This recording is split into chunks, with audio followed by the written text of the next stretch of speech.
नमस्कार दोस्तों, मेरा नाम है अनिरुद्ध और मैं आप सभी का वेलकम करता हूं करियर विल आईएएस पर। दोस्तों, बंगाल की अर्थव्यवस्था और हमारे पूरे पूर्वी भारत की मैरीटाइम इकोनॉमी के लिए दो बहुत ही ज़्यादा शानदार और वेलकमिंग डेवलपमेंट सामने आ रही हैं। सबसे पहले खबर आपके सामने है, पश्चिम बंगाल में अब दोस्तों मिनिस्ट्री ऑफ पोर्ट्स, शिपिंग और वाटरवेज के द्वारा अनाउंस किया गया है कि वो 19,000 करोड़ से भी ज़्यादा की निवेश के माध्यम से पश्चिम बंगाल को ईस्टर्न इंडिया का मैरीटाइम हब बनाने वाले हैं। To be exact and to be precise 19,209 crore की इन्वेस्टमेंट का प्लान है, जो कि पोर्ट्स के मंत्रालय के द्वारा अनाउंस किया गया है, स्पेसिफिकली पश्चिम बंगाल को ध्यान में रखते हुए एंड ओवरऑल हमारे ईस्टर्न इंडिया की मैरीटाइम इकोनॉमी को ध्यान में रखते हुए। क्या हुआ है, क्यों पश्चिम बंगाल को ही क्यों चुना गया है इतने बड़े निवेश के लिए, इसके बारे में तो मैं चर्चा करूंगा ही करूंगा। लेकिन दूसरी डेवलपमेंट जो कि मैं कहूंगा कि एक बहुत ही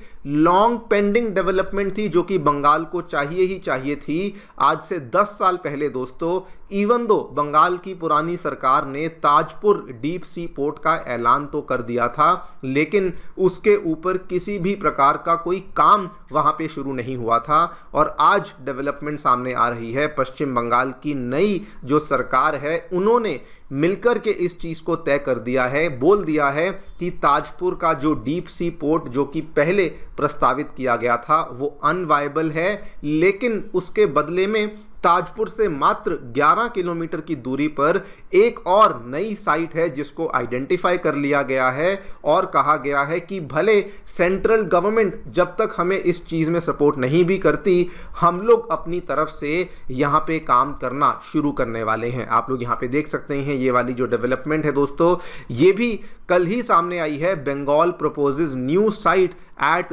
दादान पात्रबार, ये वाली आप लोकेशन भी यहाँ पे देख सकते हैं। ये अगर हमारा ताजपुर का डीप सी पोर्ट था जो कि प्रस्तावित था, जिसको 2016 में प्रस्तावित किया गया था, लेकिन बहुत सारे अप्स एंड डाउन्स के बाद वहाँ पे कोई भी काम शुरू नहीं हुआ, बल्कि जो लास्ट गवर्नमेंट थी उन्होंने दिसंबर 2025 में इसको लेकर एक नया टेंडर भी जारी किया। लेकिन वो वाली गवर्नमेंट के जाने के बाद now this government is saying, ये जो आप लाल रंग का निशान देख रहे हैं ये दोस्तों नई जगह है दादन पत्रबार। यहाँ पे जाकर के वो नया पश्चिम बंगाल का जो तीसरा डीप सी पोर्ट है उसको बेसिकली बनाया जाएगा। कोलकाता और हल्दिया के बाद ये आपको पश्चिम बंगाल में देखने को मिलने वाला है। क्या यहाँ पे हुआ है, क्यों ताजपुर को रिजेक्ट किया गया, क्यों इस नई साइट को चुना गया, ये सब भी हम लोग चर्चा करेंगे। लेकिन ओवरऑल ये सारी की सारी डेवलपमेंट्स किस प्रकार इंडिया के ईस्टर्न मैरीटाइम कॉरिडोर वाले प्लान के अंदर फिट होती हैं, ये भी हम लोग चर्चा में करने वाले हैं। आइए दोस्तों शुरू करते हैं मेरे साथ। मेरा नाम है अनिरुद्ध। यदि आप लोग हमें फॉलो करना चाहते हैं तो दिए गए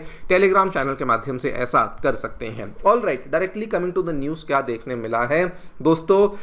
सेंट्रल गवर्नमेंट और इवन जो वेस्ट बंगाल की गवर्नमेंट है वो फिलहाल वेस्ट बंगाल को रीपोजिशन करने की कोशिश में लगे हुए हैं as eastern India's principal maritime logistics and ship building gateway. और इसके लिए कई सारे स्टेप्स हैं जो कि लिए जा रहे हैं। नंबर 1 स्टेप है जो 19,209 करोड़ का मैरीटाइम इन्वेस्टमेंट पाइपलाइन है, जिसको कि ऑलरेडी यहाँ पे मिनिस्ट्री ऑफ पोर्ट्स के द्वारा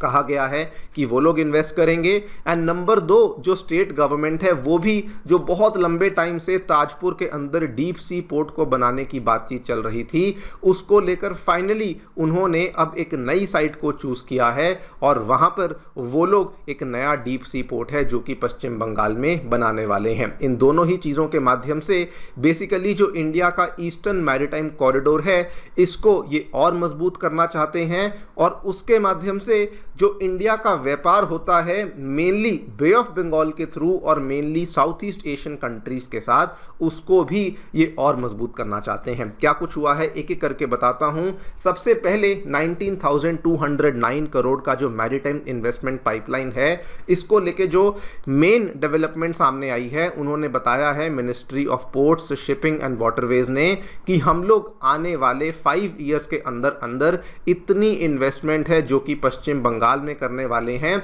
और उसमें भी स्पेसिफिकली एक जो वहाँ पे बंदरगाह बने हुए हैं उनके आधुनिकीकरण के लिए, मॉडर्नाइजेशन के लिए, जो इनलैंड वाटरवेज बने हुए हैं उनके एक्सपेंशन के लिए, शिप बिल्डिंग के लिए, लॉजिस्टिक्स इंफ्रास्ट्रक्चर के लिए और उनके साथ जुड़े हुए इंडस्ट्रियल डेवलपमेंट के लिए ये सारा का सारा खर्चा है जो कि यहाँ पे प्लान किया गया है। सबसे पहला क्वेश्चन यही आता है कि ये इतनी बड़ी इन्वेस्टमेंट पश्चिम बंगाल में ही क्यों हो रही है। दोस्तों वैसे तो इसका बहुत बड़ा रीज़न ये भी बनता है कि बहुत सालों से पश्चिम बंगाल इग्नोर्ड था। बहुत सालों से पश्चिम बंगाल में अगर कुछ कोई गवर्नमेंट करने की कोशिश करती भी थी तो एग्जिस्टिंग जो स्टेट गवर्नमेंट है वो उसमें बहुत सारी बाधाएं डालती थी। लेकिन उसके अलावा एक बहुत बड़ा इसका जो रीज़न है वो असल में ज्योग्राफी है। इसको आपको एग्जांपल से समझाता हूं। मान के चलिए कोई भी आपके गुड्स हैं जो कि पटना में बन रहे हैं, बनारस में बन रहे हैं, झारखंड के साहिबगंज में बन रहे हैं या फिर वो असम के गुवाहाटी में बन रहे हैं। इवेंचुअली अगर इन गुड्स को इंडिया के बाहर जाना है तो इनको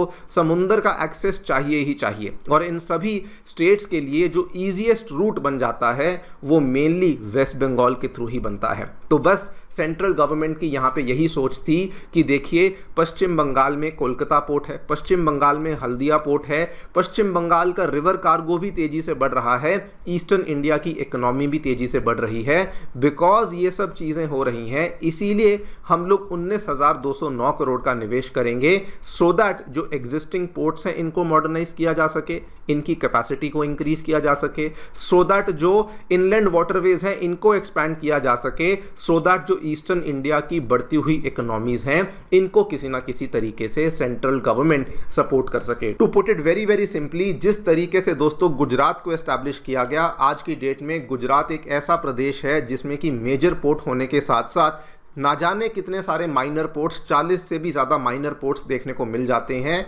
जिससे कि वहाँ के जो व्यापारी हैं, वहाँ के जो इंडस्ट्रियलिस्ट हैं वो अपने आप को और स्टेट को ग्रो करवा रहे हैं। बिल्कुल उसी सोच के साथ वेस्ट बंगाल को ये लोग ईस्ट कोस्ट पे बनाना चाहते हैं। बस ये मान के चलिए कि वेस्ट बंगाल को ये ईस्ट कोस्ट का गुजरात बनाने की कोशिश कर रहे हैं, जिस वजह से ये वाली इन्वेस्टमेंट को पश्चिम बंगाल में ही अनाउंस किया गया। ऑब्वियसली इसके कई सारे फायदे जो कि होंगे ही होंगे। यहाँ पे एम्प्लॉयमेंट जनरेट होगी, यहाँ पे इंडस्ट्रियलाइजेशन होगा, वेस्ट बंगाल की जो स्टेट जीडीपी है उसमें भी हमें बहुत अच्छा खासा इजाफा देखने को मिलेगा। सेकेंडली जो कि स्टेट गवर्नमेंट के द्वारा किया जा रहा है, लंबे टाइम से अटका हुआ जो पोर्ट था दोस्तों ताजपुर डीप सी पोर्ट, जिसको लेके पुरानी गवर्नमेंट ने कोशिश तो करी लेकिन अल्टीमेटली वो पिछले 9 सालों में कुछ नहीं कर पाए, उसको लेकर फाइनली एक बहुत ही इंपॉर्टेंट स्टेप है जो कि ले लिया गया है। इसका मैं आपको थोड़ा सा उदाहरण यहाँ पे बता देता हूँ। बेसिकली हुआ क्या था, 2016 में ये वाली साइट को चुना गया था।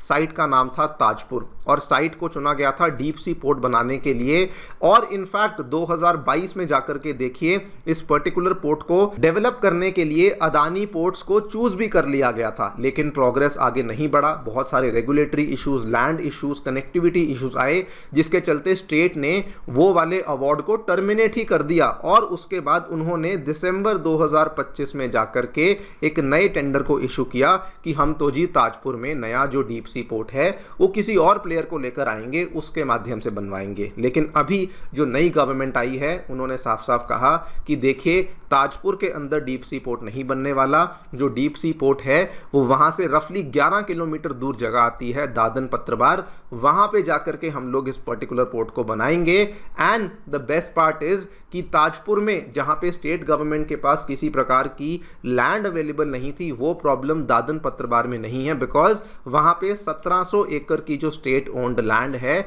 वो ऑलरेडी हमें अवेलेबल देखने को मिल रही है। इन्होंने हालांकि कहा है कि हम लोग सेंट्रल गवर्नमेंट के अप्रूवल की वेट करेंगे, लेकिन साथ में ये भी कह दिया कि जब तक वहां से अप्रूवल नहीं आता, जो हमारे पास 1700 एकड़ की लैंड है हम लोग इसके ऊपर तो काम करना शुरू करने ही वाले हैं। यानी कि पश्चिम बंगाल में अब दोस्तों फाइनली उनका जो तीसरा बड़ा पोर्ट है वो भी उनको देखने को मिलेगा आफ्टर कोलकाता एंड हल्दिया, जिसको नो डाउट जिसका फायदा पश्चिम बंगाल की इकोनॉमी को, पश्चिम बंगाल को ओवरऑल होगा। लेकिन मोर इंपॉर्टेंटली कोलकाता और हल्दिया जहां पे बड़े बड़े जहाज नहीं जा पाते थे, जहां पे एक्सेस का बड़ा प्रॉब्लम था, वो वाली प्रॉब्लम भी अब सॉल्व होगी, बिकॉज जो तीसरा बड़ा पोर्ट है वो भी हम लोग वेस्ट बंगाल में आगे चलते हुए विटनेस कर पाएंगे। नाउ ये दोनों ही चीजें जो हो रही हैं, एक तरफ सेंट्रल गवर्नमेंट के द्वारा द्वारा निवेश, दूसरी तरफ स्टेट गवर्नमेंट के द्वारा पोर्ट डेवलपमेंट को लेके जो हरी झंडी दे दी गई है, ये सारी की सारी चीज़ें कहीं ना कहीं इंडिया के ईस्टर्न मैरीटाइम कॉरिडोर प्लान में बहुत ही ब्यूटीफुल तरीके से फिट इन होती हैं। आप ध्यान से देखिए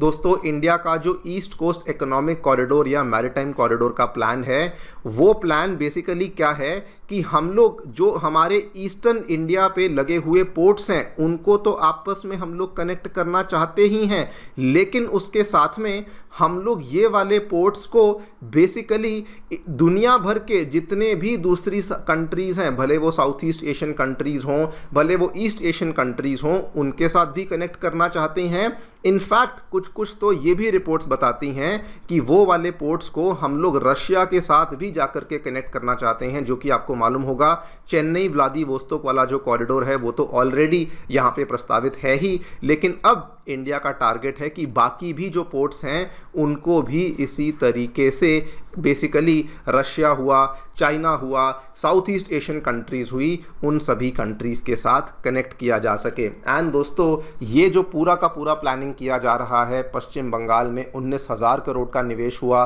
या फिर तीसरा जो डीप सी पोर्ट है इसको लाने की बातचीत करी जा रही है। अगर आप इस पर्टिकुलर चीज़ को कनेक्ट करें जो वेस्ट बंगाल में हो रहा है, एक तरफ 19,000 करोड़ का निवेश हो रहा है, दूसरी तरफ डीप सी पोर्ट वहाँ पे बनाया जा रहा है, तो दोस्तों एक्सपर्ट्स का ये कहना है